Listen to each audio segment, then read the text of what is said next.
Эссе тілі, ана тілі, язык матери. Все эти словосочетания означают одно и то же понятие. Вот уже много лет башкирский, татарский, русский языки объединяют студентов педагогических вузов, неравнодушных к своей родной культуре и речи.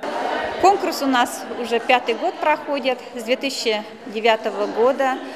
Начался он очень в маленьком масштабе, был вузовский, потом региональный, республиканский, региональный. Сегодня он проходит в всероссийском уровне, формат изменился.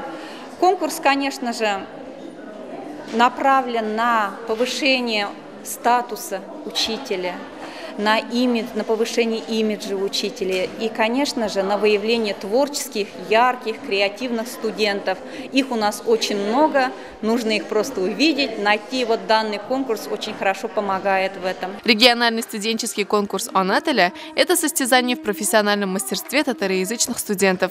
Участники из Казани, Елабуги, Набережных Челнов, Бирска, Стерлитамака и Уфы съехались в БГПУ. Но недостаточно лишь хорошо знать свой родной язык, чтобы участвовать в этом конкурсе. Заявивший о себе должен быть в первую очередь педагогом, который в своих уроках способен пробудить в детях любовь и уважение к своим корням. Претендентов на звание лучшего студента определяли по многим критериям. В первую очередь необходимо было предоставить портфолио с разработкой урока, педагогическим эссе и результатами своей творческой и учебной деятельности.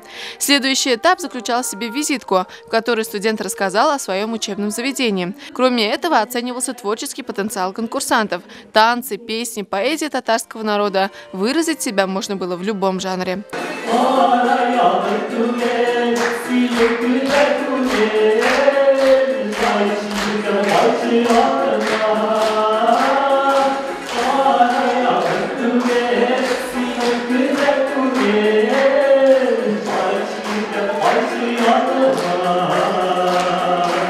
И, конечно же, проведение открытых уроков национальных классов школ Уфы. Через все это пришлось пройти всем участникам конкурса.